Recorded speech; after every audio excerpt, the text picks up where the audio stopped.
Welcome back to my YouTube channel Diamondstoryline. Welcome back to another movie recap of Last Passenger 2013.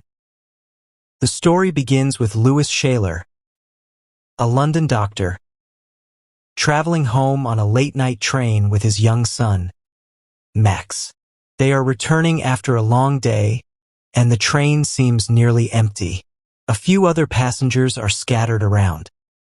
A mysterious woman named Sarah, a businessman, a flirtatious stranger, and a couple sitting quietly.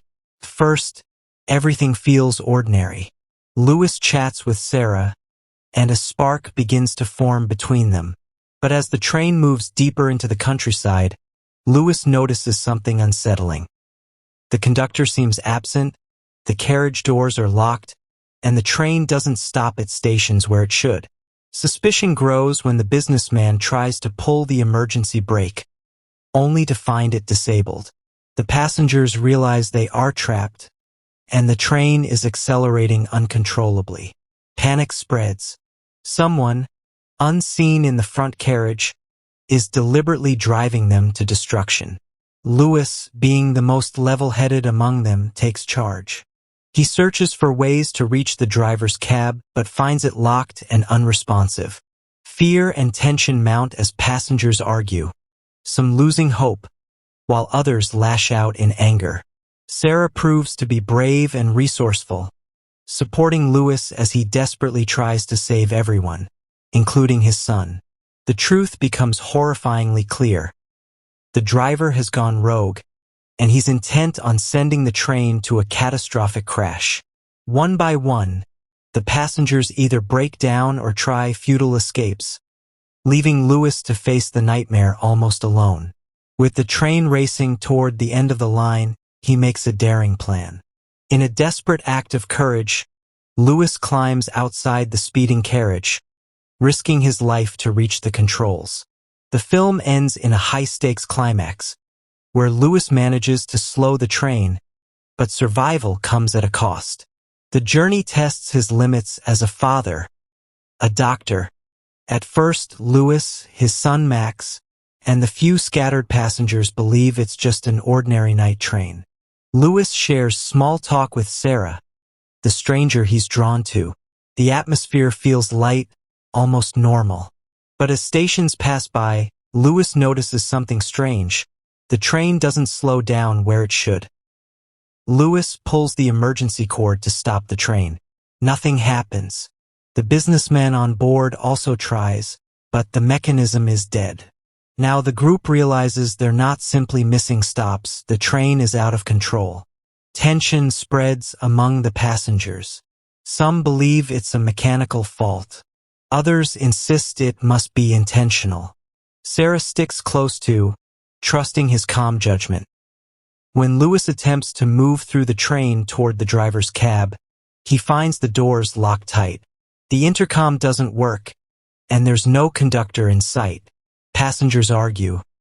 Should they try to jump off while it's still moving slower, or wait for rescue? Fear turns to paranoia. They begin to wonder if someone among them is working with the driver. Lewis, as both a doctor and a father, keeps trying to think rationally. He knows the longer they wait, the faster the train will go, and the harder it will be to escape. Inside the claustrophobic carriage, stress boils over. The businessman demands to break windows and escape, even if it means risking death. A drunk and reckless passenger mocks the danger, making everything worse. The quiet couple grows anxious, eventually siding with Lewis. Meanwhile, Max becomes frightened. Lewis comforts him, but his responsibility as a father makes the situation even more desperate. He's not just fighting for survival, he's fighting for his child's future. The passengers finally understand. This isn't an accident.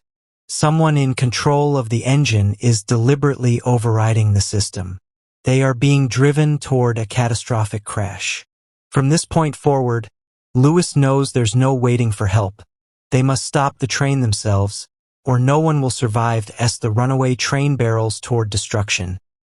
Lewis realizes no one is coming to save them. The emergency systems are disabled, and the mysterious driver is locked away, refusing to respond. Lewis makes a last desperate choice. He decides to climb outside the moving train to reach the engine. Sarah is terrified, begging him not to risk it, but Lewis knows it's the only way to protect Max. He tells his son he loves him, giving him courage, and promises Sarah to look after Max if he doesn't make it back in the final tense moments. Lewis crawls along the side of the speeding carriage, the metal screeching beneath him and the wind nearly throwing him off. He manages to reach the driver's cab and finally sees the rogue driver. An older man, calm, cold, and seemingly suicidal. The man offers no explanation, no words, just a chilling stare before letting events play out. Lewis fights to gain control of the train, struggling with the controls while the train hurtles forward at deadly speed. The train races into the terminal. Sparks fly. Metal screams. With seconds to spare, Lewis manages to decouple the last carriage, where Sarah and Max are trapped, from the front engine. The rear slows down enough to stop, saving his son and the remaining passengers. But Lewis stays aboard the doomed engine. The screen shakes violently as it derails and slams into the end of the line in a massive crash. In the silence that follows, we see Sarah and Max alive, shaken but safe. They look out, terrified, realizing Lewis sacrificed himself for them. Then comes the ambiguous twist. Amidst the smoke and chaos, we briefly glimpse Lewis crawling from the wreckage, bloodied but alive. The film ends on this note of uncertainty. He survived, but barely. The faceless driver represents blind destruction and chaos. We never get his motive, which makes the terror more real. Lewis's sacrifice symbolizes a father's love, putting his son's life above his own. The ambiguous survival ending gives viewers two ways to interpret it. Either Lewis truly dies as a hero, remembered by his son, or he miraculously survives, broken but alive, a man forever changed. Lewis's position is uniquely agonizing. He isn't just another commuter trapped on the train. He's a father, and his 8-year-old son Max looks to him for reassurance. We see Lewis's internal battle. On one hand, he must stay strong and calm for Max, protecting his innocence.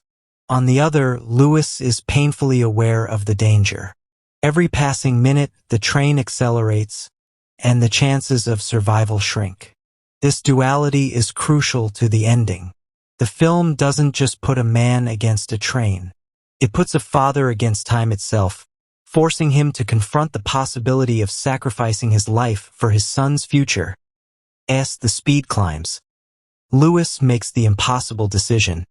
He must climb outside the moving train to reach the cab.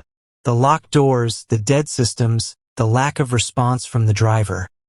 All of it leaves him no alternative. The film slows its pacing here. We feel every second of Lewis preparing himself. He checks on Max, giving him one last look of reassurance. He turns to Sarah, asking her to take care of his son if he doesn't return. Sarah's face reveals both fear and unspoken affection. This man she just met is about to risk everything, and she might never see him again. It's one of the most emotional beats in the movie. The sparks of connection between Lewis and Sarah suddenly shift into something larger. Survival bonds them, but sacrifice defines them. Lewis climbs outside the train, gripping the steel as the wind howls around him. Sparks erupt from the rails below. The metal shudders. The soundtrack amplifies the chaos, reminding us that every slip of his hand means certain death. Finally, Lewis reaches the front cab, and here lies one of the film's most chilling reveals. Inside sits the driver, an older man, silent, calm. His face doesn't show anger, madness, or glee, just a blank expression of resolve. This absence of explanation is what makes the scene so haunting. We don't get a dramatic villain speech. No manifestó. No personal vendetta. Instead, The man's quiet demeanor suggests something worse, nihilism. A willful plunge into destruction, dragging strangers with him. In thrillers, villains often crave recognition. But here, the driver denies us even that. His refusal to explain leaves both Lewis and the audience powerless. Sometimes evil doesn't offer a reason, it just is. This sequence is more than just action. It's a visual metaphor.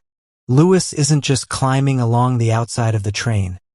He's crawling on the edge of mortality itself, straddling the line between life and inevitable destruction.